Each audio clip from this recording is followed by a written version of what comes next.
साथियों को मेरा नमस्कार। आज एक बहुत ही महत्वपूर्ण विषय पर आज हमने ये प्रेस कॉन्फ्रेंस बुलाई है।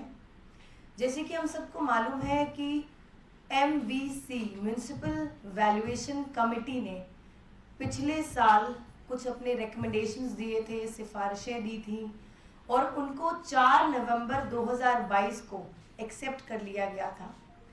अब MCD ने और नगर निगम ने बहुत ही महत्वपूर्ण एक आज डिसीजन लिया है। कल वो सभी सिफारिशें, वो सभी रिकमेंडेशंस जो 5th MVC ने पिछले साल नवंबर में एक्सेप्ट की थी, उन सभी सिफारिशों को 1 अप्रैल 2023 से इम्प्लीमेंट कर दिया गया है।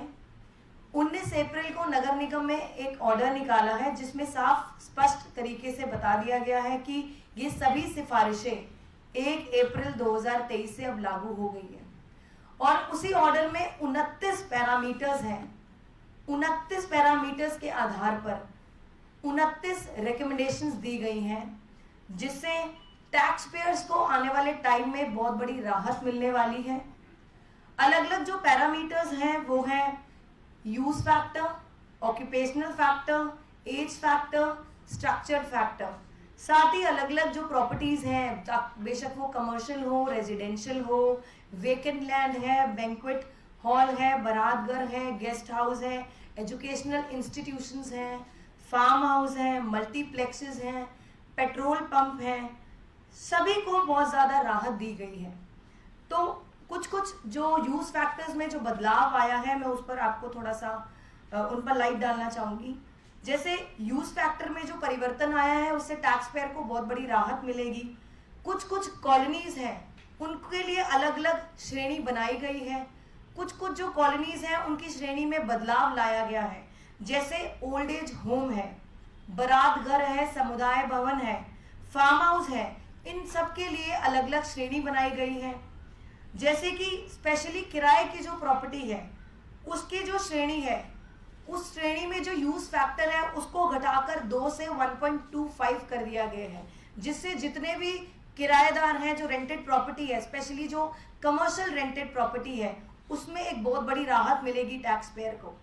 साथ ही 5 स्टार होटल का जो यूज फैक्टर है उसको घटा के 10 से 8 कर दिया गया है। बैंक्वेट हॉल है उसके यूज फैक्टर को घटाकर 6 से 4 कर दिया गया है। साथ ही प्राइवेट स्कूल के जो यूज फैक्टर है उसको घटाकर 3 से 2 कर दिया गया है। और साथ ही जो पेइंग गेस्ट है, जो हॉस्टल्स हैं, जो जहां पर छात्र रहते हैं, उसके यूज फैक्टर को घटाकर 4 से 2 कर दिया गया है। तो नगर निगम ने, जो कि हम सब जानते हैं, नगर निगम में आम आदमी पार्टी की सरकार है, तो आम आदमी पार्टी ने हमेशा से व्यापारी को, टैक्स पेयर्स को, स्कूल और एजुकेशनल इंस्टीट्यूशंस को बहुत बड़ी राहत हमेशा से दी है। तो एक बार दोबारा आम आदमी पार्टी की सरकार ने जो अब नगर निगम में आ चुकी है, इन सबको दोबारा से एक बार राहत दी है। और साथ ही वो वाली कॉलोनीज और सोसाइटी, उनके लिए भी बहुत बड़ी राहत दी गई है। वो सब कॉलोनीज और सोसाइटीज अगर अपना वेट वेस्ट 100% तरीके से, साइंटिफिक तरीके से, 100% वेट वेस्ट को साइंटिफिक तरीके से अगर डिस्पोज ऑफ करेगी, उनके लिए भी 5% का रिबेट इन MVC रिकमेंडेशंस में दिया गया है। तो आम आदमी पार्टी की सरकार जैसे हर वर्ग को के लिए काम करती आई है, अभी भी और आने वाले समय में भी जितने भी हमारे टैक्स पेयर्स हैं और जो प्रॉपर्टीज हैं, उन सबको अच्छी राहत दी है, जिससे आने वाले टाइम में जो टैक्स बर्डन है इन सब पर कम किया गया है।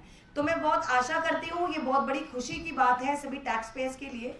और मुझे मालूम है कि जितने भी टैक्स पेयर्स हैं उन सबकी बड़ी मेहनत की कमाई है। तो इस ऐसी राहत देने से एक खुशखबरी है उनके लिए, और आने वाले टाइम में आम आदमी पार्टी ऐसे ही उन सबके लिए राहत देती रहेगी। नगर निगम MCD अब इन सब वर्गों को ध्यान में रखते हुए अपनी नीतियां बनाती रहेगी। धन्यवाद, थैंक यू। अब मैं चाहूंगी सौरभ जी इस पर अपने विचार।